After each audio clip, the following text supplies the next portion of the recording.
stubborn that day. I was essentially hammering. That was an epic trade, and I was like, more fuel to the fire because that thing squeezed even higher for the second leg. That's why I love that one quote. It's okay to be wrong. It's not okay to stay wrong. Like, you can be wrong in a trade and just get out. It's fine, whatever. You're a trader, you're wrong, you get out of the trade. There's nothing wrong with that. But you know what else you can do, everybody? Instead of risking your own money, if you're wrong, then how about trading with someone else's capital? Because no more fear losing, no more moving your stop loss too soon, and you can get enough capital to make it worth your time. So aim for bigger profits, not just a couple $100 a month. The revolution is called limited risk trading, and it's powered by Trade the Pool. So how it works is you join Trade the Pool first, hit the profit goal, and keep 70% of the profits. Visit tradethepool.com or scan the QR code nowish for 10% off. Shout out to the team. They were here on Monday. I didn't get a chance to meet them, although we talk to Mitch all the time. And of course, we talked to Steve Talman, who I believe will be on the aftermarket show. Ask him all your questions. You know what? Oh, how about this? We got a lot of questions about hymns today. I know for a fact Steve knows what he's talking about technically with that stock, right? I'll give him perfect credit for calling some fantastic longs in hymns. So he's a great person to ask. And the best thing about it is, like, Steve he's just like us. He'll talk to winners, he'll talk to losers. He'll just give you what he believes. He'll just give you a straight, honest opinion, which is what you want to hear. So for everyone that had questions about hymns, stick around. He'll be on the aftermarket show and you can ask him his opinion on it. Let's go to Adair. We have some news. Weirdly, not much of a on this, but keep an eye on NVIDIA and TSM. Axios reporting that the companies are set to unveil the first U.S.-made Blackwell chip wafer. So NVIDIA and TSM and watch again. The companies are reportedly set to unveil their first U.S. Blackwell chip wafer, as reported by Axios. Back to you. Ooh, TSM having another rough day. Another 1.5%. Remember beating earnings? Everything looking good with still e-signal. Everything looking good. Too top heavy, baby. TSM, that's what happens when you're priced to perfection. It better be, and it was still good. I can't even really point to anything that sucked with TSM. But at the end of the day, you got to give it the old 3-day rule. It has yet to find a temporary bottom. Hopefully it'll be 290. You'd hate to see this stock go under, because if this stock starts breaking down, that's not going to be good for, it's not good for any of the chips. Let's be real. TSM loses it after earnings. That could be signals of a top. Less than 1 minute to go, everybody. Oh, boy. Where's Tesla? Out of morbid curiosity, you know I have to look at where Tesla is. It didn't get just to remind myself, oh, is it back at 440? Okay, now I don't feel as bad. Oh, sorry, I'm looking at the wrong one. I don't feel as bad because it never followed through to VWAP anyways, but I still should have shorted that. We all know. 440 ended up still being a short. Right, if it was a short in the morning and it was a short in the afternoon the first time, should have been a short the third time through. So 1 for 3 on Tesla today. Sometimes that's how it is, but it's always time for the countdown on a Friday here. And it's also 2 hours till the Blue Jays beat the Mariners for the third time in a row. We're ringing that closing bell. Wait a bell. Yeah. And that's right, I said it. Apologize to, no, I don't apologize to any Mariners fans because I'm a diehard Blue Jay fan. There's no Blue Jays here. I'm also a diehard Buffalo Bills fan. They're on the bye. That sort of is what it is. I hate to say it, but this ends up, I know it's not the most exciting close in terms of price action on the overall market, but guess what? We didn't sell off in the afternoon. The NASDAQ's up 0.6%. It's underneath 25,000, unfortunately, but considering what happened in the afternoon most days or at some point during the day, this is a pretty good relief rally day. So I don't know what this means for next week. I kind of feel like I'm still feeling a little bit bearish in a general sense. That worked out to a point if you picked your spots today, but overall, pretty solid upward trend for the Friday as all. Thank you, Obi, obviously for filling in for Sean. Gia had a tournament this weekend. That's why Sean's on it. He'll be back next week. But you don't have to go anywhere. As I said, Steve Talman's going to be on the aftermarket show, and you can ask him about hymns. I know he knows a lot about that stock. Without further ado, let's take you to the desk, everybody. Your market recap show ready to start now. Great weekend. Hi guys, welcome to the Trader TV Live Market Recap. I am very jazzed to be here with all of you today to wrap up what has been a pretty exciting week, I feel, of trading. We had that big drop yesterday, then today the market's like, what? Bank concerns? Loans? Who cares? And then just came right back up. So We're going to start here by getting into these headlines of the day. And I do want to remind you guys, if you have questions for Steve Talman, do please leave them in the chat. You can just tag me at @DarylLePage. I'm going to drop a message right now so you guys can all find my tag in the chat. So there you go. Make sure to tag me for any questions you have for Steve Talman. We'll bring him in about 15 minutes or so, and really jazzed to have him on there from Trade the Pool, who visited us in studio earlier this week. So what a week it has been. Let's get here into these top headlines, though. Bitcoin tumbling at least earlier in the day here. Let me check the chart to see what it did right now at the end of the day. But Bitcoin just symptomatic of what the whole market was doing yesterday and earlier today on some concerns here with bank lending. We know some of these regional banks or banks in general, including Zions Corp, which reports next week, Zions Bank Corporation, they're basically saying that there could be some bad loans. Jefferies also having an issue here. Jefferies with their First Brands breakup catastrophe, for lack of better terms. Jeffrey saying, hey, this business basically defrauded us. We're going to have to wait and see what all the fallout of that is, but certainly this is going to be a catalyst to watch. Bitcoin, though, rallying quite nicely here off those lows of just below 104,000. Right now, trading around 106.5. Meta with a $30 billion AI deal here. This deal is going to be in the state of Louisiana. That's going to be happening here for BTC. I'm going to make sure I have the state right. Where we go, I believe it's Louisiana. Either way here, good look there for META with another data center. And yes, it is going to be Louisiana. There we go. So that's actually apparently the largest private capital deal on record in history. So great look there. Let's talk here also about Micron saying goodbye to their China server chip business, at least reportedly, according to Reuters. Micron did respond to the Reuters report saying that we're just going to respond to regulatory concerns. So interesting look for Micron. Again, we'll get into these stories in a minute, circle back, but here's just the biggest headlines to watch now. Trump having some pharma deals and some pharma headlines, including one of my favorite sectors to trade, these GLP-1 names. Basically, he did grant a deal for these IVF plays, but at the same time, we have some of these GLP-1s like Novo Nordisk and Eli Lilly trading lower, and that is because Trump said that they're going to try to slash the prices for these treatments. That's part of why Hims & Hers is trading lower as well, though Hims & Hers also has its own catalyst with the CEO seeming like he kind of pumped the stock on X and then sold a whole bunch of shares. Pony AI and Stellantis teaming up. Interesting little look. Again, stocks didn't react to this super intensely, but we have Stellantis making a bit of a partnership here with Pony AI's technology for some self-driving taxis in Europe. They're going to start testing this in Luxembourg in the next couple months. Now, F5, this is actually a story from yesterday. The stock sold off yesterday, didn't do too much today. F5 basically fessing up saying, hey, we had a state threat actor, highly sophisticated, breach our system, long-term breach. Not a great look here for F5. Yesterday was actually its worst day in over 3 years. Now, Apple, moving on to the touchscreen side of things, we've seen some AI catastrophes. Let's see if this can be, I guess, a step in the right direction or a tap in the right direction, maybe. Now, Oracle hiking its AI forecast. Yes, that is true. We went from $144 billion in cloud infrastructure revenue for 2030 to $166 billion. That's a $22 billion increase in roughly 40 days. So lots of bullishness here for Oracle's cloud infrastructure revenue, at least from Oracle. Now, last but not least here, AST SpaceMobile getting a double downgrade. Tons of stories to watch today. That is for sure. Someone in the chat here asking me, Go Bills, asking what happened to gold miners today. It does seem like gold in general, much like kind of what we saw with Bitcoin, we have these names that we were interpreting as flights to safety. They're now being rocked a little bit. I think also with gold, the fact the market rallied and buoyed so nicely today could be a bit of a concern too. If you were looking for that flight to safety into gold, we didn't really get it because maybe traders felt like we didn't really need the reason for it. That could be part of the move. There was also an individual here from Janus Capital who posted on X, maybe this is not the time for long-term gold holdings. Not sure if that necessarily contributed to the move. It happened around 11 a.m., but still something worth noting there. So let's get more into some of these stories here.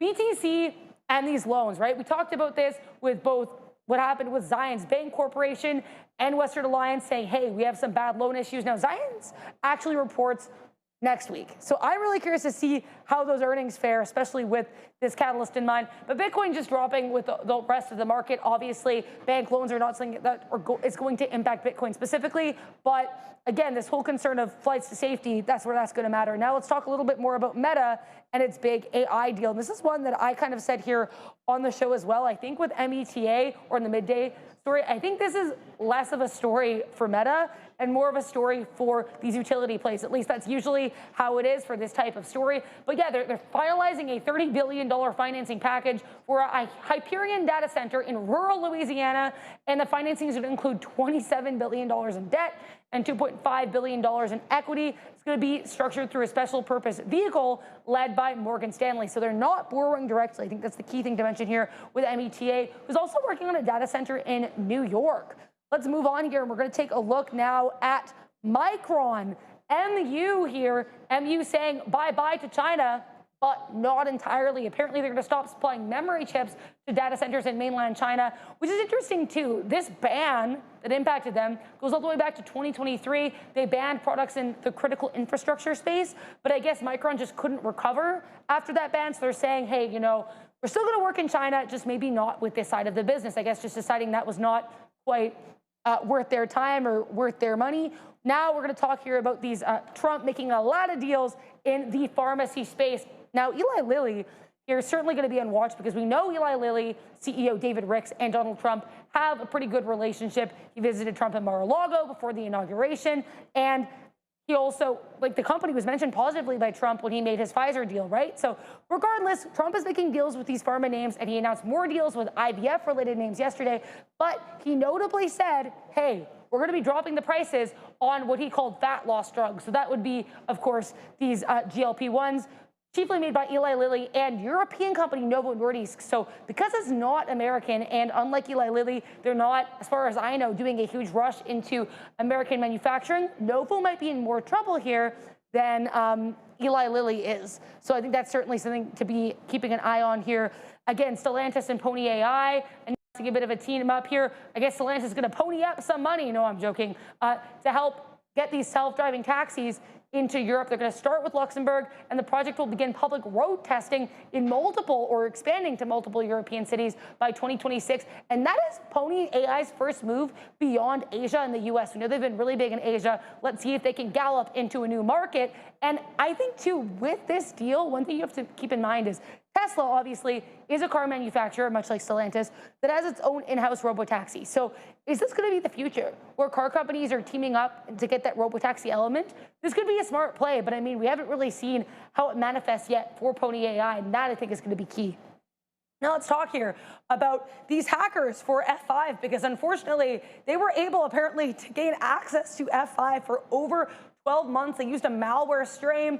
Apparently, this was linked to China, so there's those concerns as well. International levels of hacking, especially from a country like China that we know has a bit of a rocky relationship with the U.S., especially as of late. Though Trump said that things are all good with China, regardless, this is certainly going to be a concern. It'll be interesting to see how the company recovers from it if they can. Either way, the stock didn't recover much from it today, though it didn't sell off any more than it did yesterday. Yesterday being its worst daily performance since April 2022. Now, Apple saying, yeah, hey, we don't have our Apple AI yet, no Apple Intelligence quite yet, but hey, we'll give you a touchscreen MacBook. They are, according to Bloomberg here, they're targeting a release window between late 2026 or early 2027. We know Apple's release windows are not always of the greatest accuracy, but that's going to be on watch, and apparently they will be including the next gen M6 chip that'll be following Apple's newly launched M5 series. So let's see how these are received if and when they end up happening. We're going to talk here about Oracle in a little bit more detail as well. So here's Oracle's quarterly cloud infrastructure revenue from Q1 2023 all the way to Q1 2026, though I do feel the need to let you know they didn't start including this on their Form 8K filings until the most recent quarter. So what I have to mention here is Oracle had a nice little pop intraday yesterday and a little bit after market, but it couldn't really sustain the move.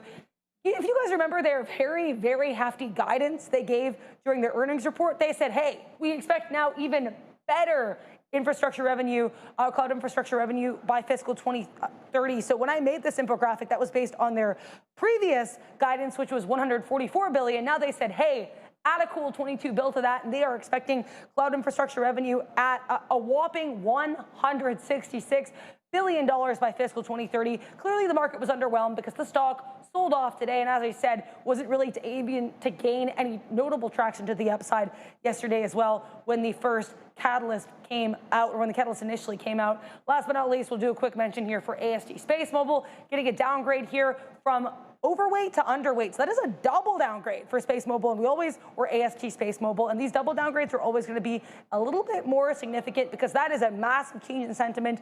And it's interesting too, they didn't really have any huge issues with the business. They were just like, hey, this thing has done a 324% year-to-date rally, which is eye-popping, and it's probably overvalued. And they kept their $60 price target. So this is not necessarily a bad note, though the double downgrade headline certainly is eyebrow-raising. The other thing on watch here, IBKR earnings, and they were not the only company to report earnings. AXP day one, ALLY or Ally Financial, they had day one earnings as well, and Schlumberger, SLB. But either way, Interactive Brokers, despite a really solid report, was just not able to gain any traction to the upside and was pretty weak today. Thank you guys so much for joining us here in the chat. And again, get those questions down for Steve Talman and tag me. I apologize, I can't look at the chat too much here because I'm trying to keep everyone excited and everything running here. So tag me with questions for Steve Talman. And also, you know what, if you have any questions for me or anything you want me to look at here or talk about, any stories, specifically with the news that you're curious about or that you want a little bit more info on, please let me know. I think next week should be a really interesting week too. I'll start teasing that for you guys a little bit because we have Tesla earnings after the bell on Wednesday, and Netflix, a really fun intraday trading name if you like more expensive tickers, they'll be reporting if you go all the way over to Tuesday. So we do have some big tech names, and then Intel, which is actually, as of late, had a really nice run to the upside. Shout out to new CEO Lip-Bu Tan. They're going to report on Thursday night. So quite a few tech names. And then Tuesday morning is going to be a pretty good earnings day as well. But that's going to be more pre-market and also names that are not seen as huge for day trading. For example, GM, GE. We're going to have Philip Morris. We're going to have our defense plays, not Boeing, but RTX and LMT. So I think Tuesday should be a pretty interesting one, maybe for the long term. But if you're looking for some intraday plays, Wednesday after the bell with Tesla and Thursday after the bell with Intel, those could certainly be things to keep an eye on here. We're all about to welcome Steve Talman, so get ready for that in a second here, guys. And again, make sure if you do have questions for Steve, let me know so I can ask them on your behalf, because that's what we do over here on Trader TV Live. As Sean always says, you know, we're the people's traders, we're the people's hosts, and we are the people's show. But what else happened this week? I mean, I think quite a lot too, right? I think one thing's going to be interesting going forward is this relationship with the U.S. and China, because that was maybe one of the biggest things that we had on watch this week, right? You know, even heading into this week, last week, Trump announces these 100% tariffs on China after the bell. Then he kind of walks them back. Then on Wednesday, we had that market drop, which was helped in part by the fact, and when I say helped, I mean, you know, encouraged to the downside in part by comments coming from Scott Bessent, who said, hey, you know, we're urging the World Bank to stop supporting China. So this China talk has been super back and forth. We'll have to see if that continues next week, though. As of the end of the week, Trump said, hey, we think things are going to go well with China. That's going to be of note. In a minute, we will get Steve, excuse me, and again, put those questions in there because we want to make sure we're covering everything for you guys. David Treziak talking about Tesla. Tesla guide better be sparkly or tank. I think Tesla often, you're right, is saved by its guide because we know these shareholders really love Elon Musk, especially the diehard Tesla shareholders. So if Elon Musk kind of teases any type of product or any new launch, new event, I think it'll probably be a great look for TSLA. That's certainly something to be aware of here going forward. That is absolutely for sure. We all survived the great cooking oil crash of 2025, says Mike Peter Ryder. If anything, cooking oil actually initially went up, right? Because of that cooking oil post. But you're right, the market crashed, and I forgot about that cooking oil post. That's how long the week's been. Long story short, as part of his back and forth with China, Trump said, hey, China's not buying our soybeans, so we're not going to buy their cooking oil, and maybe we'll change other parts of their trade as well. But now we are very pleased to welcome our good friend from Trade the Pool, Steve Talman. So we're going to bring him in for a trader talk. I don't have the button, but we're still going to be here talking to traders. Steve, how are you doing today? How's the week been? And thanks for being here with us. Hey, Dara, thanks for having me. I'm doing well, but you hit the nail on the head. It has been a long week. We survived the crash, though. Yeah, it's certainly a huge week. So what were you watching this week, Steve? What were some of the best trades or missed opportunities that you've kind of fell into? Oh man. So this week, I'll be completely transparent. Last week, I got shaken out of a lot of my positions. My stops got hit. I was in a lot of different trailing positions that were doing well, and I kind of had one foot out the door already. So I accumulated a lot of cash, and I've been buying again because I think the meta is to buy these Trump dips, and it seems like it's working. We are on shaky ground, but hey, the best trades for me have been Qs. I've just been trading the indices, and we've been getting really clean morning moves from the gap ups to gap fills to the next target. So I've been just day trading, honestly, for the most part. Kind of boring. I mean, sounds good. We obviously love day trading over here. I do want to ask you about a couple specific sectors or spaces. We talked about regional banks and banks in general. We had tons of bank earnings from the majors and then the regionals here with these loan concerns. So A, were you trading or looking at any of these? And B, what do you see as a technical story for either the sector or any individual names going forward?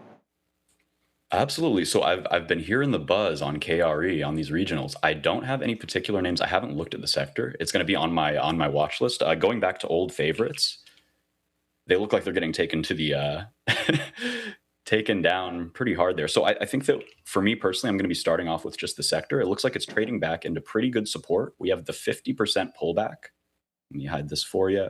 The 50% pullback of this major range, and this is being respected as well as this previous low here. So for me, this is a dip to buy if you believe in the narrative that we are going to continue to run it hot, that we're not going to let any silly, geopolitical tensions get in the way of SPY 700. Personally, I believe that. So that's how I'm playing, and I think KRE is looking good here.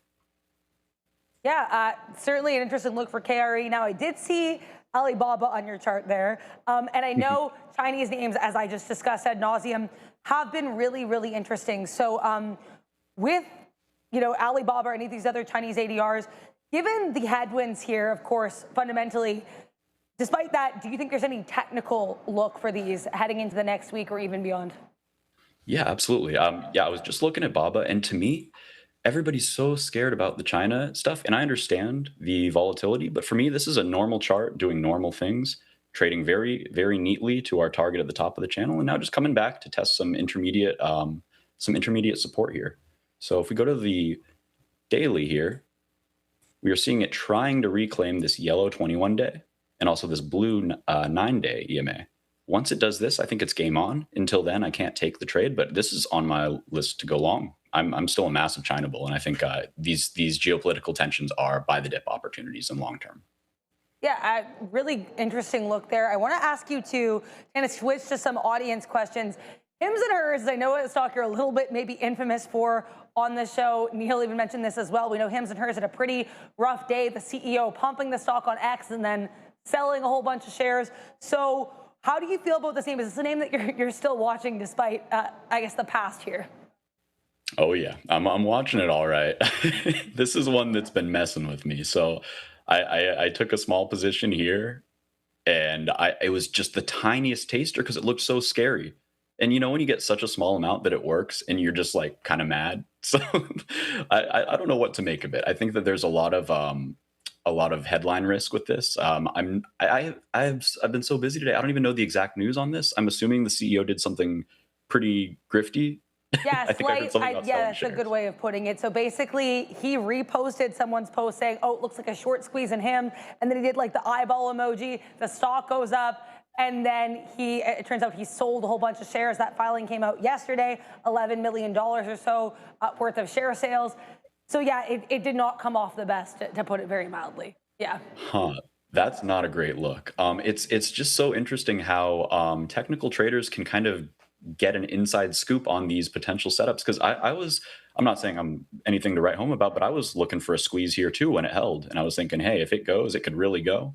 I was thinking we get the 65 handle or so, and we did just about get it. So it was a crazy headline that provided the catalyst, but I think that story was that tail was already on the tape in this consolidation. So it looks like we got the fake up and now the down. Now let's see if it holds this pennant or this new low here. Because if so, I'm a buyer. I have another audience question for you, Steve. And guys, if you have any other questions for Steve, just tag me in the chat and let me know. But Go Bills in our chat asking about your thoughts on GLW. Now, Corning could potentially be on watch here. We know Apple's reportedly releasing this foldable product, and Corning is often their glass partner. So yeah, how do you feel about this chart if you have any thoughts here on GLW? Absolutely. I'm glad you brought it up. So GLW, it's an absolute titan. So this is one of those powerhouses that is starting to try to reclaim levels that it hasn't seen since the dot-com bubble. So these companies as a whole, when you're seeing this, there's a big mechanical incentive to get them back up here. We saw this with, not to jump too far around, but with MU is a great example about how price, when it was down at 16, it just surged to seek this level. And that's where we found sellers. So I'd be looking for the same thing on GLW. I'm in this trade, actually. I followed some flow on November 95 Cs about a week ago. And my thesis is that it's going to come up, and you can see this blue level here. If we scroll all the way back, we can see that there is a gap on the daily chart. This is a gap on the daily chart. Can't see on the weekly, but this is where I would expect it to fill. And long-term, this is going higher. This is an amazing company with great long-term contracts with, titans of the industry. Yeah, really interesting look there for GLW. Now we have a super chat from Ian Rispetto, 199 super chat. Thank you very much for the super chat. Asking if I can ask you about IREN Energy. Oh boy, you just want to hurt me today. This is one that I haven't been in since I started charting it. And I thought I missed the breakout way down at 15. It's an insane story. What can you say? Every bull thesis is playing out beautifully, and it has hit targets that nobody could expect. So now we are in parabolic mode. Nobody knows where it's going to stop. I think long term, this thing is going to eat a lot of other data center plays launches. I'm not shorting it, that's for sure, but I don't know if I'm buying it here either. What do you think? Yeah, I mean, I think IREN is certainly an interesting look. I think when you pulled up the monthly there, I got a little scared because it's a bit topping tail. But I think too, this one, for those who are not aware, is actually an Eric Jackson play. That's the guy that was super bullish Open Door on X, and he also is involved in Cypher. He just recently has gotten involved in a couple other names as well. So it has the meme effect, I think, for IREN. But I wonder if maybe it's taking a bit of a breather now. So that I guess that's my take here for IREN from a technical perspective. Now I want to ask you too, I want to zoom out a little bit. Of the Meg 7s right now, I know this is kind of a broad question, but maybe a little bit of a fun challenge here. Of the Meg 7 names, which one do you think maybe looks the best right now, and which one would you not touch? The upside anyway. Does Tesla count? Is that still Meg 7? Yeah. I don't know. I like Tesla here. I think Tesla's looking very good for a long-term push. Everybody is massively bearish even now, and I think it's just beautiful fuel for a major move. If you can tell by my lines here, I'm a Tesla bull. So if Tesla counts, I'm going Tesla. Otherwise, I think Microsoft is really pretty. I think NVIDIA is going much higher, but it's a little bit tough right now. And Broadcom, another absolute behemoth there. So I'm just giving you all the answers. Yeah, Broadcom is unstoppable there to the upside. And that kind of reminds me, there's another name in the tech space that's been in the headlines a lot lately, Oracle. So Oracle had that all-time high push on earnings day one, like about a month ago, and it's really not been able to sustain. Is this one that you touch right now? Do you think it's kind of consolidating, figuring things out? What's your take on this one? It's an interesting look there. Just going back and looking at old lines, I drew a fib on this gap up, and it's holding this 50, but not very strongly. You don't like to see this kind of surge up and get rejected. So what I do in these situations is I put on a different fib here with more levels. Excuse me while I change that. Okay, great. So what we can see here is if they're going to sweep a range efficiently and they need to fill it back down here, often they will sweep it over this 0.78. That's like a stop run range where all the bears are going, okay, I'm wrong. It's going to new highs. So I don't like to see the rejection there. And if we flip these, we can look for the target in this golden pocket here and see that it kind of aligns with this previous high. And what's most telling to me is this volume gap on the left side of the screen here. No shares were traded here, and that is a sign that they want to test that. So that is the area where I'd be very interested, about 260 to 275 on Oracle. Yeah, that's a really interesting look there with the fibs, and certainly something I need to look at more myself, because it's crazy how much those ones line up, especially when you're looking at like the upside. Look at that. Now, I want to ask you too, we're kind of heading into the end here. What stocks are you looking at for next week? What setups are you seeing, or maybe any earnings plays that you're looking at that you're like, okay, I need to look at this or trade this heading into the I got a few on my list. So you mentioned Corning, and another name in the similar space, a little different, but in the fiber optics component of the data center play is this AAOI. So they Like I said, they do fiber optics for data centers. It's a weird chart, but I think it's really constructive and has potential to make a really good push. And today's price action was very, very encouraging. I got re-involved with this name off the 21 here. I've just been finding it a really good spot previously. So I think this one's going to break out. It's on my list. I also like Marathon here. It's a little sketchy on the daily, but I do think that it's cooking a long-term breakout. If we go to, yeah, a weekly chart looks a little bit better. We're really testing this level. And if we can push out from this ledge, we should get a nice 28 to 30 kind of look. So these are on my focus list. And I can give you one more here as well. Let's go Wolf for data center. I think this one is just consolidating after the breakout for a push up to 18. This is one that I'm really looking out for next week. Yeah, that's a really good look, and I like the different sectors too that you're covering. Makes sense to kind of have a couple names on watch in each one. Now, Steve, thank you so much for being with us today. Where can people find you on social media, on YouTube, online, if they want to get more of your work? Oh, thanks so much. Well, right after this, in about 10 minutes over at Trade the Pool's YouTube channel, you can find me, and I will be doing a breakdown of all of this week's trades, all of the successes, and quite a number of failures. So you can learn from what I did right and wrong. You can find that over at Trade the Pool's YouTube channel. And if you like what I do, check me out on Twitter at Steve Talman, SteveTeilmann. And there's links to my Discord server there as well, where I'm always hanging out. Awesome. Yeah, definitely make sure to check that out, guys. And thanks again to Steve Talman, analyst at Trade the Pool, for being here with us. Happy Friday. Have a great weekend. And thanks again. Thanks so much, Adara. Have a great weekend. Thank you. That was Trader Talk here with Steve Talman of Trade the Pool. Thanks again to him for being here. We only have a couple minutes left, guys, and I do want to really quickly here address a question. William Knight asking about airlines. Yeah, I think with airlines here, it's a little hard because they either all just reported or they're going to report. I'll take a quick look at some of these like UAL. We'll take a look at the daily chart here, just because I think it's a little bit easier when you're looking at a name that's already reported and you don't have that earnings risk. UAL, this daily chart, is just like a beautiful uptrend in my opinion. Now, maybe you're a little bit of lower highs to be worried about, but that uptrend certainly something on watch. So I think as of right now, I know you asked specifically more about the sector, William, but I think it might be more on a case-by-case basis, or I guess a stock-by-stock basis for the time being. And I say that solely because they are in the midst of earnings season. We'll get both LUV and AAL reporting before the bell on Thursday, and then ALK after the bell on Thursday. So at this point, I'd probably look at it name by name, but either way, I think that the sector is certainly going to be pretty hot. So before we let you all go to hopefully enjoy a very relaxing and hopefully not too cold weekend, we're going to go over these stories one more time. Bitcoin breaking back below that 108,000 level, and the market getting a little scared here about these loans. Meta striking a massive deal for an AI Louisiana data center. Then Micron saying bye-bye to their China server chip business. That is a tongue twister, though they will still be working in China. Trump making deals and taking names here with the pharma space. Good look for IVF, but today, not a really good look for Eli Lilly and Novo Nordisk. Pony AI and Stellantis teaming up, raising questions about what will be the next company in this space to maybe do an autonomous driving related deal or pivot.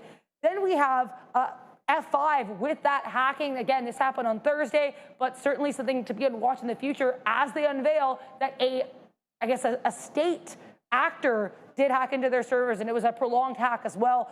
Apple saying hello to the touchscreen space, and hopefully at some point hello to their Apple Intelligence. Then we have Oracle again hiking their forecast, not only for their cloud infrastructure revenue, that was the most significant, but also for their revenue as a whole. And then AST Space Mobile getting a double downgrade, so tons of catalysts and watch, and I'm sure there'll be a whole bunch more next week. Thank you guys so much. I'll do a really quick roll call, so get your names in that chat. Thank you to Mike Peter Ryder, Fohammer, TH, Mike Peter Ryder, again here, Meraki's, why not? David Treziak, guys, get your names in there if you want to say hello. We have Brown Lightning in the chat. We've got Streamlabs, who will always shout out even though it is a bot. Thank you to Doc Demorier. Thank you to QTrader21, Ichiro, Schwans, RS, Ben. Hope you guys all had a really fun time. I had a lot of fun being here with you guys today. Thanks again to Steve Talman of Trade the Pool. Thank you to Michael Noss, killing it in the morning. Thank you to Sharif.